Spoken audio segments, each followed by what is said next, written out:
Hello and welcome to a leveling guide for the Revenant. I'm going to show you a build that you can take so you can level up quickly and get to 80 as soon as possible. So why would you pick Revenant?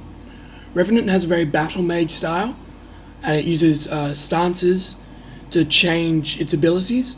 This makes it very versatile as it can switch from tanking to conditions to direct damage to healing really quickly. It's also naturally tanky because it's in the soldier classes along with warrior and guardian, and it has naturally high health and toughness. So what gear are you going to take? You want to focus on power, then precision, then ferocity for your gear stats. This will increase your damage so you spend less time fighting things. Now onto the weapons. You're going to want to take sword, axe and hammer, but why these weapons? The number 3 skill on the sword strikes multiple enemies, evades them, and also gives you might per enemy hit. Hits one enemy a target and you bounce between them.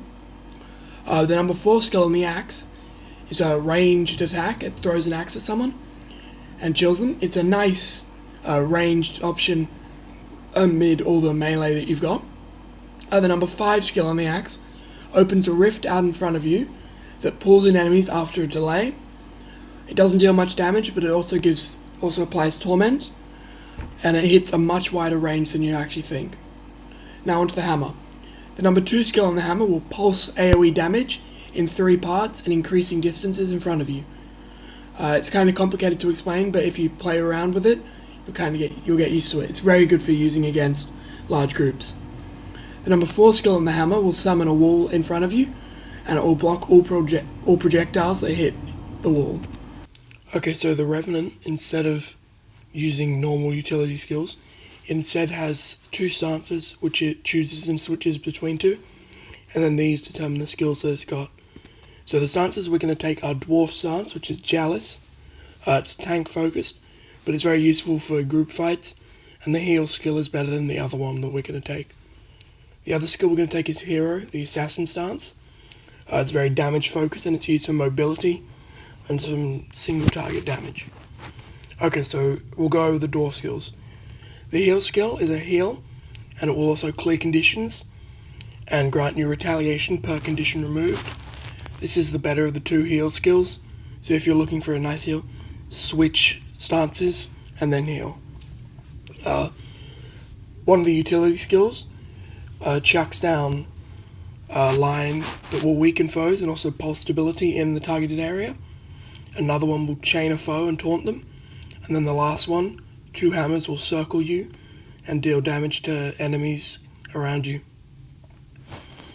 And the elite skill will reduce incoming damage by 50% for a few seconds. Now the assassin stance skills. This is the bad heal. It will summon daggers. They'll heal you for very small amounts over the next 5 hits. It's quite weak. I wouldn't recommend using it. One of the utility skills, dodge backwards and remove conditions affecting movement. That's like immobilization, cripple, chilled, stuff like that. Another one will blink you to your target and damage them, and the next attacks are unblockable. And then the last one will toggle super speed and quickness. This uses up your energy bar quite quickly, but it's useful for running around the map or fighting big enemies like veterans. And then the last elite skill will stun enemies and turn them green. It turns them into jade and they can't move. It's a pretty nice skill. Now onto the traits. First one I'm going to take is Devastation. The first minor trait is Mutilate Defenses. Attacks may cause vulnerability. Then Vicious Lacerations. Attacks increase damage by up to 2% for 5 stacks. This only works on sword. None of the other weapons get this trait. Then Targeted Destruction, increased damage against vulnerability. Then the next major is Assassin's Presence. You get an aura of increased ferocity around you for you and allies. Then Focus Siphoning, steal health from targets with vulnerability. And then the last major is Swift Termination, increased damage by 20% when the target is below half health. Second, we're going to take Invocation. The first minor is Invoker's Rage. Gain Fury when switching stances. The next one is Fierce Infusion. Healing skills give Fury. What you're going to want to do is use your assassin stance heal, which will give you fury and also increase your damage as when you're in a fight.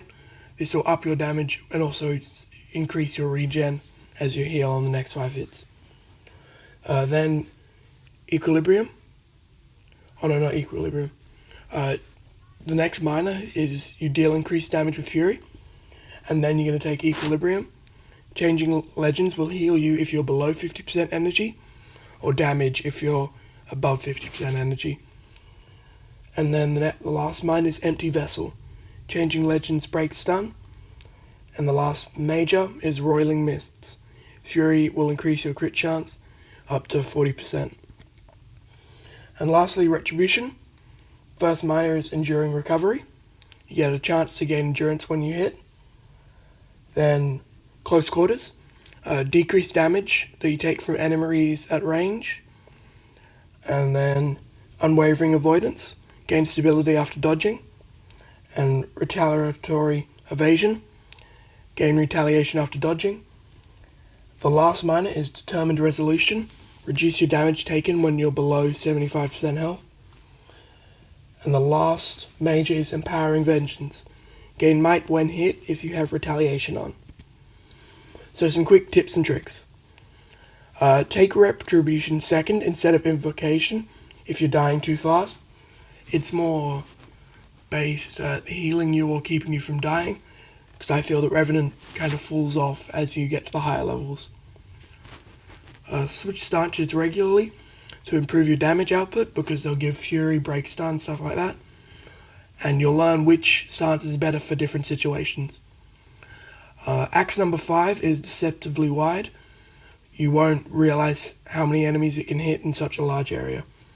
Thank you for watching. That's all now.